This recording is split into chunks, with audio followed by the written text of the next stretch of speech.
1 month that you'd pay on that credit card debt, okay? Hey, listen, that's money that's now going to be going towards the principal.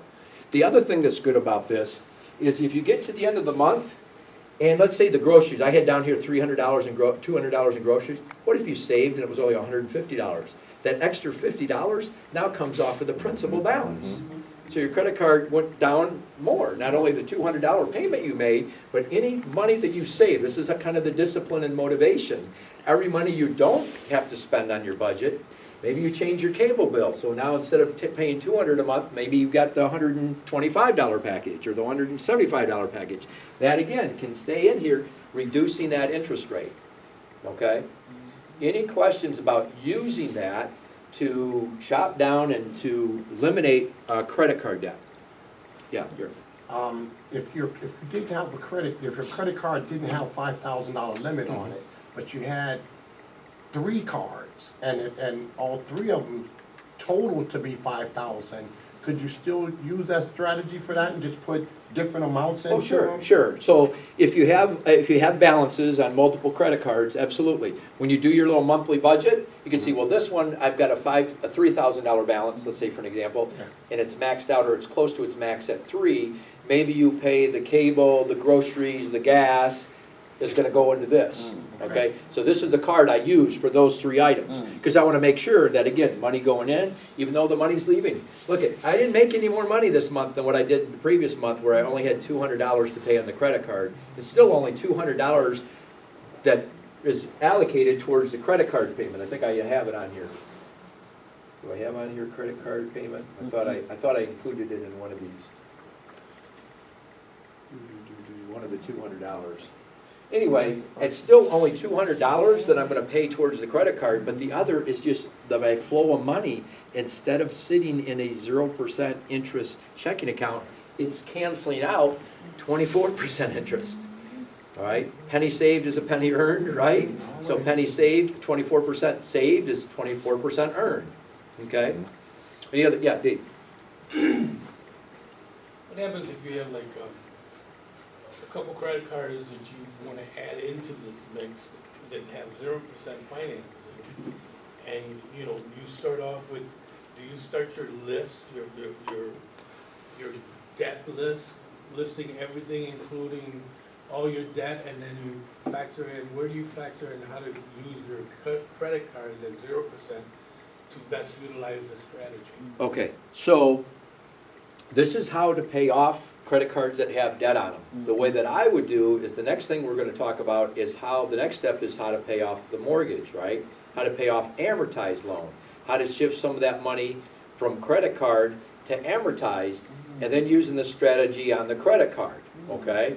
So if you don't have credit card debt or any other lines of credit debt that you want to use this, now we're going to move to the next part of the strategy. And I want to talk about using it to pay off a mortgage. And then we're going to use it with a HELOC, but a credit card could be the same way. So if you have a credit card, let's say that has low interest or 0 interest, low balance, what you could do too is take a chunk of that credit card and make a payment to your amortized loan. Now you say, well, wait, my amortized loan, like my car loan for an example, let's say you have a car loan of $10,000 and your normal payment's $250 a month, okay?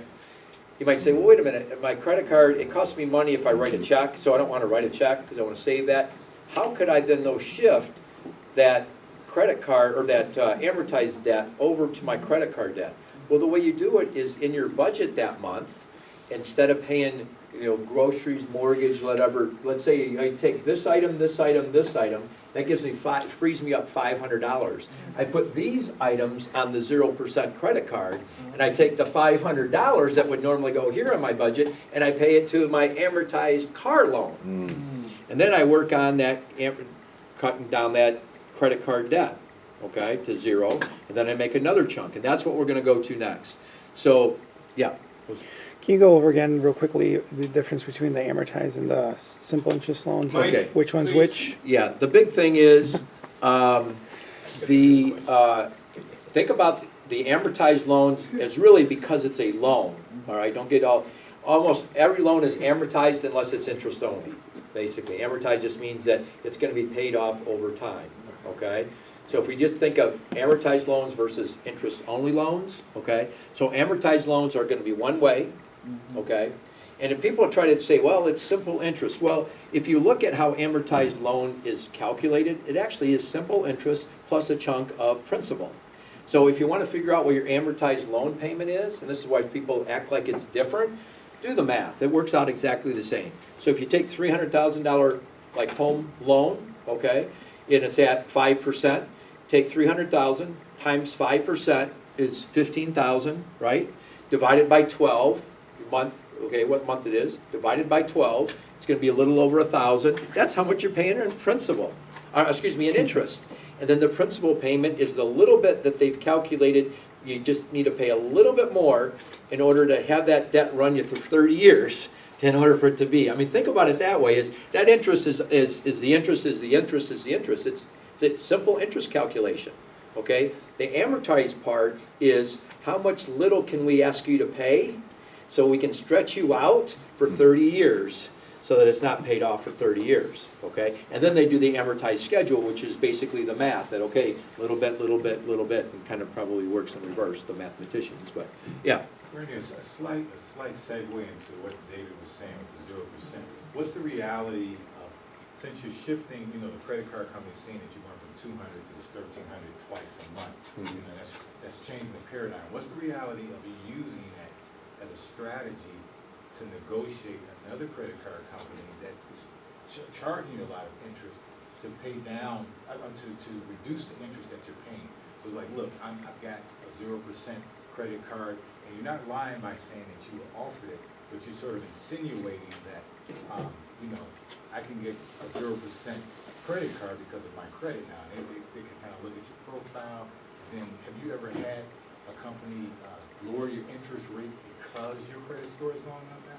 Oh, yeah, I mean, I would say contact your credit card company. You're more apt to get a new credit card, I would say, because of your credit card going up, or credit score going up, and then leverage in your current one, say, hey, I just got offered a 0% interest, I've been with you guys a long time, if you reduce my interest rate to this, I'll do it. They may ask, say, send us the documentation that you're approved for 0%, you know, to make sure you're not just pulling this, I got 0%, you know. So, yeah, and as far as making these payments go, having this differently, you're not gonna probably take this and be able to leverage another credit card company, because they're not gonna have your payments, or probably not even care about what you're doing on this credit card. They are gonna just base it on your interest score and your utilization rate. But think about your utilization rate, and when they run your credit score, that's the other thing is, you know, you don't have, and we have a great training, 8 hours of credit. We'll fly in our instructor in a few months, Eric Counts. He does a whole thing on credit management. It's a credible course. It's also 8 hours in our online instruction. But if you think about it, let's say you don't have like a credit score right now, like sitting in a file. So it's not like, what's my credit score? Oh, just a minute. Randy Pertler, your credit score is, and it's like a score, a hard score on there. No, you don't have a score until they run it. So now, with everything being electronic, what's your credit score? Now it's gathering all this information with the 3 major credit bureaus, doing like that. Oh, here's your credit score. It's run like instantly at that moment, all right? Now those credit card companies, they are reporting your numbers at a certain time. And I think Eric Count says it's usually about, try to plan on it about 5 to 7 days before your due date on your payment. So let's say your credit card due date was the 15th. Okay, it's not in stone, but more than likely about the 7th, let's say anywhere from, 7 days, somewhere in here, they're probably reporting to the credit card company what your balance is and whether or not you have any late payments. Yeah. Think about it. What if, in this strategy, they might be reporting on the day that you just made this big payment from your income. So instead of saying, oh, his balance is $5,000 on a $5,000 limit, which is 100% utilization, which is terrible, they might be reporting 3,700 utilization, because that's the day that report goes to the credit card, or to the credit bureaus. Yeah, Siobhan. I'm going to say that's exactly right, because we are, in my study group, just went through the understanding credit, and that's exactly what he says. And he says, so you want to plan your payments at the time that you know they're going to report, and then you can, charge after that. Yeah, great. All right, by the way, how many people are going through this education that we're talking about? I know, got Daryl, there, okay, good. All right, so this is looking at it just as a credit card, okay? And the reason I do credit card is people know credit cards. Some people, they know credit cards since they were 10 years old. I got my first credit card, my parents let me use this card or whatever. So that we're accustomed to. Lines of credit like HELOCs, some people may have never had a HELOC before, a home equity line of credit. So I wanted to explain it based on something that you're very familiar with a credit card. But a HELOC or other types of line of credit are better in that, number one, the interest rate is usually quite a bit lower, number one. Number two, you usually have a debit card to use with that line of credit, and you usually have the ability to write checks. And there's no extra money for writing the checks. In fact, that's how they first started with the HELOCs, they just give you a checkbook. They didn't give you a debit card. Now they usually give you both, okay? And not all, in case I forget to say this, not all HELOCs are created equal, all right? A lot of people say, oh, I got a HELOC, and even I've seen people do training. Oh, with your HELOC, you can do this, this, and this. No, not with every HELOC. You need to shop those around. So I've even met with people at the bank. I think it was the vice president of the bank. Well, I was talking to him because I was trying to find a good HELOC for somebody else in our community and something to advise them on. And I asked him, I said, okay, if we have a HELOC, do we get a debit card? He said, yes. I said, great. Can we use that, can we spend that line of credit on anything? Oh yeah, absolutely. So, okay, so like right now, if I got that HELOC, I got that debit card, and I go through McDonald's and I'm hungry, I can use that at McDonald's. He goes, oh no, you can't use it for that. I'm like, well, wait a minute, you just said I could use it for anything. Well, I didn't think you were talking about that. I mean, like, home improvements, you could use it at Menards, or you could use it at Home Depot. Like, no, we need a HELOC where you can use it on anything, okay? So that's one thing, when you're shopping for a HELOC, and see how I asked a follow-up question? Oh, you can use it on anything. Drill them down, okay? I mean, I can use it when I go through the drive-through. I can use it if I go to the movies. I can use it, because they're anything and you're anything, you're in a different mindset, all right? You're thinking of it, this strategy, they're thinking of you're gonna refurbish your home or something, So you wanna make sure that you can use it, and most of them you can use it for anything. Now, if you can't find one and you're at a bank, if you already have a bank that you like right now, so let's say you have Harris, BMO Harris, and you wanna stay with that, and you've got a credit card with that, check out their lines of credit, all right? Even if they don't allow you to do everything, what they might allow you to do instead is to be able to transfer from your HELOC to your checking account back and forth, and to ask them if there's any limit of how many times I can move money back and forth. And if there's no limit, then that's the second best case scenario. So instead of using the HELOC debit card at the drive-through, maybe what you had to do the night before is maybe move $100 from that from your HELOC to your debit card for your checking account, and then use that for the drive-through and then the groceries and to buy gas or whatever. It's one more step, but it might be worth doing. And in that case, remember, as long as it's in that checking account, it's not cutting down interest. So you don't want it in that checking account, very little amount, as little amount as possible. You want it in there, and you move it to the HELOC only when you need it, all right? But that would be the second best. If you can't find a HELOC that will let you spend it on anything, find one that you can link to a checking account, and that you can move the money as many times, anytime you want, online. David, you have a Okay, question? is that the same as having an unlimited amount of check writing privileges off your HELOC, or is that something different? It's similar, but even if they said unlimited check writing, I wouldn't stop there. I would ask the question, so can I write a check at McDonald's? Can I write a check to get gas if I wanted to? Can I write a check for that? Because they might say, oh, unlimited checks at a store for repair, or unlimited checks at Menards, Home Depot, anything they have to do with home improvement. So they might, because that's how home equity lines of credit first came out, like home improvement loans was kind of before that they would call them home improvements loan, and then it's what equity, and then you can use it for whatever you want. So I would then just qualify, even because the number of checks is great, unlimited, but can I write those checks for anything? And if the answer is yes, then that's a good thing. I personally would want a checking and a debit card both. I want you to send me checks, and I want a debit card so I can use them for a little bit of items. all right? And you'll see why when we stack that on top of a mortgage, why that's important. Let me go on okay, question real quick. I just want to ask, is there a transfer fee if we transfer from the HELOCs to a checking account? There's normally no and that's a great question to ask them. I have not seen where there's ever been a fee for that, but that is a great question. If it's with the same bank, let's say it's BMO Harris, and it's the checking account, and that's the HELOC, and that's why I ask if it's unlimited, so they might say, well, you can transfer 10 times a month, but if it goes over that, we charge you for it. That's a great question, though, great question. Yeah, in my experience, when I've used it for that, when I've had to use a checking, I didn't have any expense, okay? Okay, now, let's say someone says, I can't get a HELOC right now, either my credit score or whatever. I only have that credit card. I only have a credit card to use.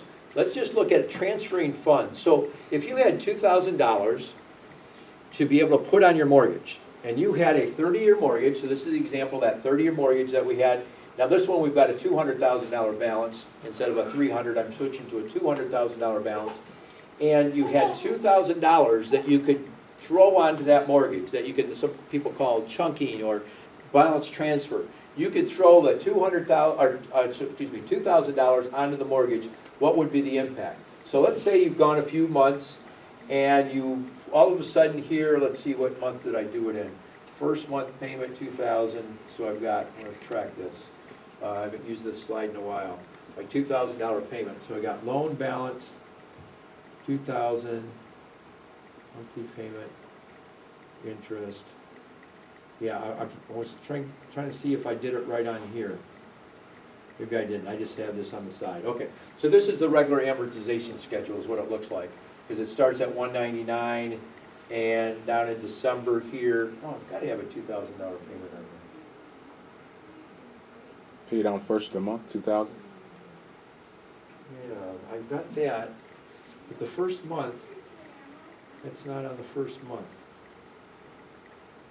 Well, that's okay, this is valuable. 2007. Yeah, but look how much has been paid off. Yeah, I've got to have it embedded in here, but I can't see where I've got it. Well, let me just show you this.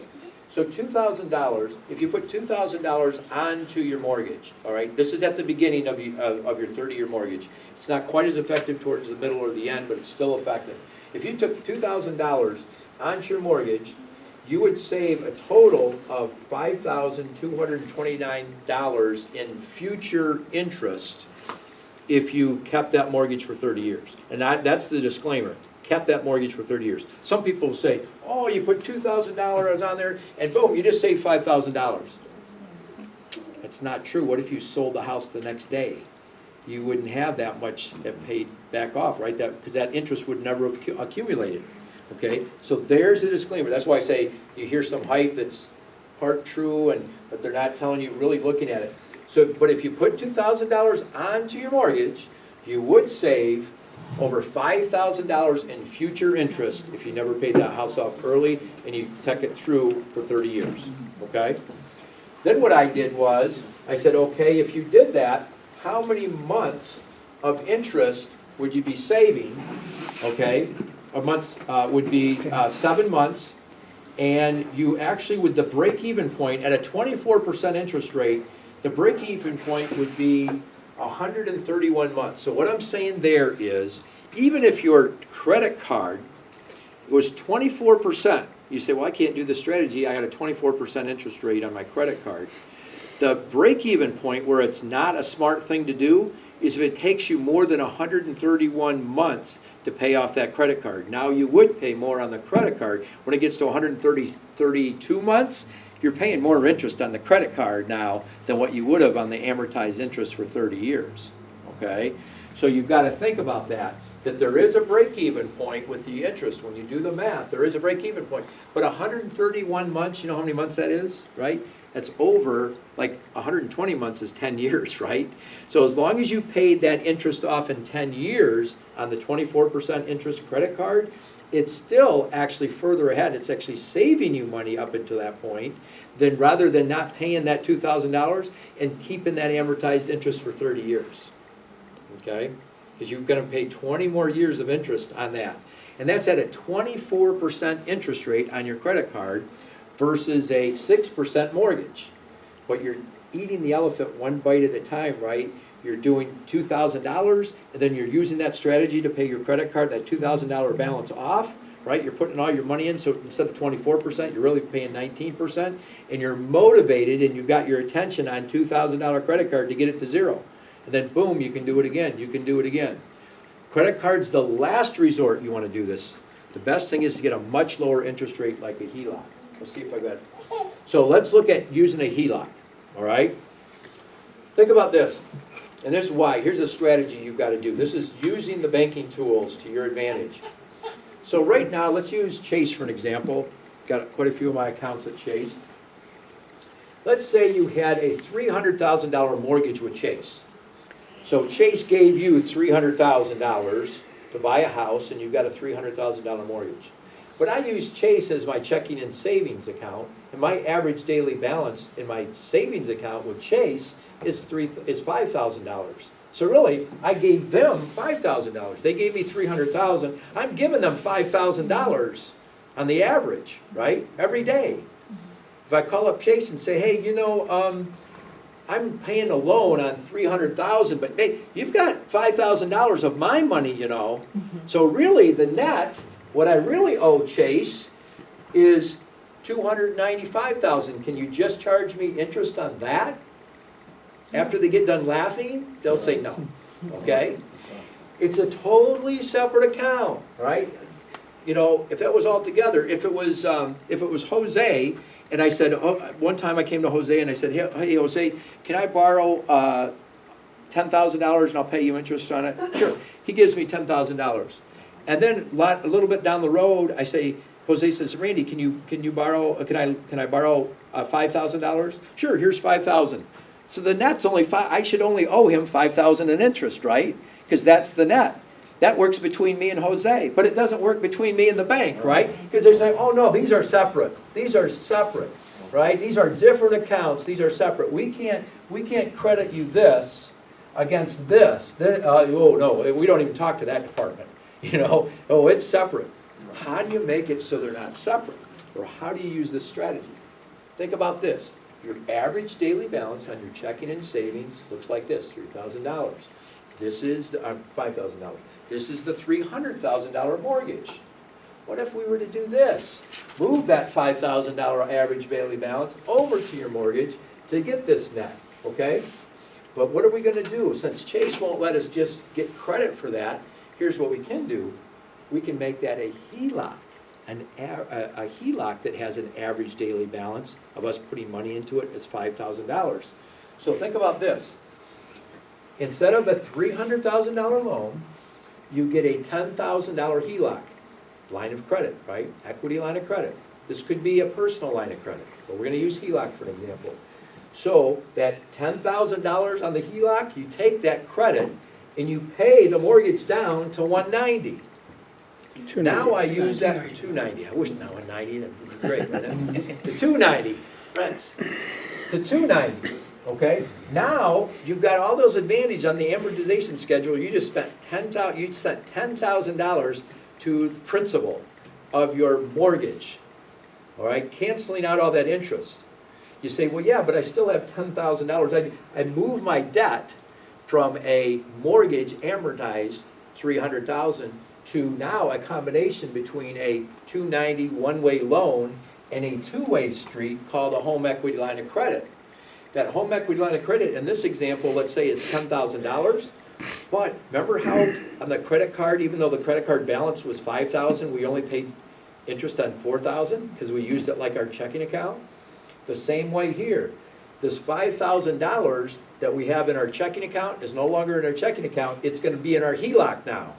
Instead of a checking account, we're going to use this HELOC like a checking account. So that average daily balance of $5,000 cancels out interest. So I paid off $10,000 of my mortgage and only getting interest on $5,000 of debt by doing that. Because I moved my $5,000 that I have as an average daily balance in my checking account is now sitting on my HELOC. So I'm paying interest on 5 even though I'm using 10. Okay, you're looking puzzled at me here, Daryl. Big time. Where did I lose you? Yeah. Hi, my name is Randy Pertler. In order to obtain that line of credit, would they base that on your personal credit? Yes. Or you would use your home as credit, you know, or Well, would it be the well, same you thing have, as? yeah, so a home equity line of credit is just that. You have to have equity in your home in Yeah. order to qualify for it, okay? Okay. At one time, when like 2008, where they're giving all kinds of credit, I remember one time I had my, like some of them loans would be like 70% LTV, which is loan to value, right? They give you 70% of the loan, then they go to 80, then they go to 90. At one time, my HELOC was like 110% of my ARV. So my home, even though like say at the time, my home might have been worth about 550, 600,000, they gave me a line of credit based on like 650,000. Okay, so it was my mortgage, 650,000 minus my mortgage is what they gave me a line of credit for, like 200,000 line of credit, because the spread between the two. So number one, you have to have equity in your house to get a home equity line of credit. How much equity depends on the bank. It depends. Will they give you 90%? So if their cutoff is we'll give you 90% loan to value. So let's make those numbers easy. If it's a $200,000 house and they'll give you a 90% loan to value total, 90% of 200,000 is 180,000, right? They'll give you 180,000 tops. Now, if your mortgage is, let's say, 170,000, they'll give you a HELOC for the difference, which is 10,000, right? If you only owed 50,000, they'd give you a HELOC for 30,000. But it is going to be based on your credit score and how much equity you have in your house. Now, I don't know, because I haven't got one lately, but when I got my HELOC, they actually just did an online appraisal, like online. It was very generous, you know. Of course, at the time, I had a really good credit score, and I had pretty good income, so they gave me like 110% of the value, but it's going to be all different for everybody. Isn't that a form of refinancing though? No. No? Refinance is if you're getting rid of this whole mortgage yourself. You're paying this mortgage off and you're getting a new loan. Yeah, I know. That's I know. refinancing. Yeah. Right, this is not, okay? This is shifting financing, maybe, is a good way to think about it. Okay. And instead of having and the reason, remember the reason we're doing this? Is Chase, whatever bank you're using, they're not giving you credit for your average daily balance in your checking account. Right. Okay? Right. And I don't have any credit card balance. So first thing you want to do is get your credit card down to zero, like Dave's talking about. If you already have that down, your balance is down to zero, that's the first thing to do. Listen, get 24, 15%, whatever you're paying, get rid of that. Okay? Use the strategy first to get rid of your credit card balance to zero, then start going after your mortgage. All right? And to go after your mortgage, you could use that credit card, but that credit card's going to be hard. Instead of using 24%, that even though it knocks it down to 19, still not great. What you want to do is, these HELOCs might be like 6%, 5.5%, you know? And now, even if it's 5.5% and a 5.5%, it's still better because your effective interest rate is basically, in this example, it's cut in half, right? If I'm paying 10% of my HELOC, $10,000 loan at 10%, but because of this strategy, I'm only paying interest on $5,000 instead of $10,000. That's like a 5% is what my effective interest rate is, only 5%. Because even though I'm using $10,000, I'm only paying interest on $5,000 because I'm using it like a checking account, and my average daily balance now counts for something. And instead of getting 0% on my checking account, I'm actually doing this. You know, large companies, a lot of them, they don't use their own money. Once they have a line of credit like this is what they do. This is how they move their money in and out, is through that line of credit. They're paying down whatever debt they own, whatever building they own. They do it through the line of credit because now money matters. You know, before I started using the strategy, I wasn't as keen. Like if someone sent me a check, you know, well, I'll get to the bank whenever. You know, because I'm not earning anything on that money anyway. It's going to my checking account or savings account. It's like zero interest. Now when you get checked, when you use this strategy, you're like, let's get it in tomorrow, or let's take a picture of it right now. You know, they got that where you deposit it right now. I want that in there because I want that cutting down my interest. And the other thing is looking at your payouts. Never want to be late, but again, you want to pay it off just before the due date so that it can keep in that line. The longer you leave it in this, your average daily balance is better. All right, yes. Yeah, in order to open a HELOC account, it must be the same bank that you have mortgage on? No, it does not have to be the same bank. To me, in my mind, it's more important to have the flexibility with it being wherever you want a checking account with.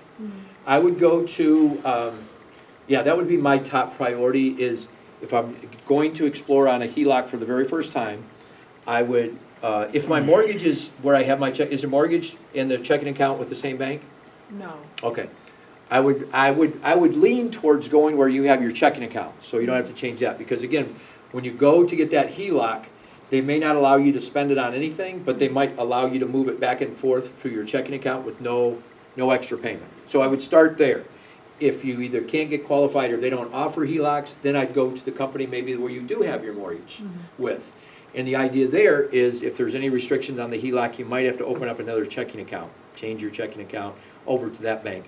It's important, in my experience, it's important to have my checking account and my HELOC with the same lender if possible, because you can move money usually unlimited without any restrictions or any fees. But it's a good question. You don't necessarily, you might get a preferred interest rate if you've had good payment history with your mortgage company. They may want, they may allow you to do the HELOC. You could also ask them this question. If you do go to where you have your mortgage, one question you could ask and say, hey, if I get a home equity line of credit, if I qualify for that, I would like to make a payment, reduce my mortgage. You could say, I'll take $10,000 of that money and I'll actually pay the mortgage down, if that helps. If that helps me to get qualified, I'll pay this HELOC and I'll pay this down. In a perfect world, some people are doing this, they're reducing their mortgage 100% and they're paying it off and they're getting a 100% HELOC or a 80% HELOC, and this a $290,000 or $300,000 mortgage becomes a zero mortgage with a $300,000 HELOC. That's like the perfect storm right there. That's like the perfect world. Yeah, Dave? If I do it subject to acquisition, and they have a first mortgage and a second, and I'm buying subject to both the first and the second, I'm buying subject to, am I able to get a HELOC on it, if I'm not the owner? You can't get a HELOC or a loan. No. Because they're going to search the title, they're going to search the indebtedness of that property, which they should, and they should not be issuing that because there's no equity. Now, if there was equity there, Yeah, in there's theory, equity in the house. oh, It's just, well, my question is, I buy it subject to the acquisition. The house is probably worth $230, and they owe $160 on the first, $10,000 on the second. I would say, I can't speak for every lender, but I would say it's definitely worth checking out. So if Definitely I worth take checking it out. over, Yeah, and then I can go and get a HELOC on it. yeah, because you'd be on the deed. Before, Jose, we got a question. Yeah, so if you don't have your mortgage with the bank that you're do they take it in appraisal, or how does that work? Good question about the appraisal, and mine was a very low appraisal fee because they did it basically all online. So normally appraisal is going to cost you $300 to $500 to do an appraisal if you're going to buy a house. But in this case, my appraisal was like $150, and trying to think,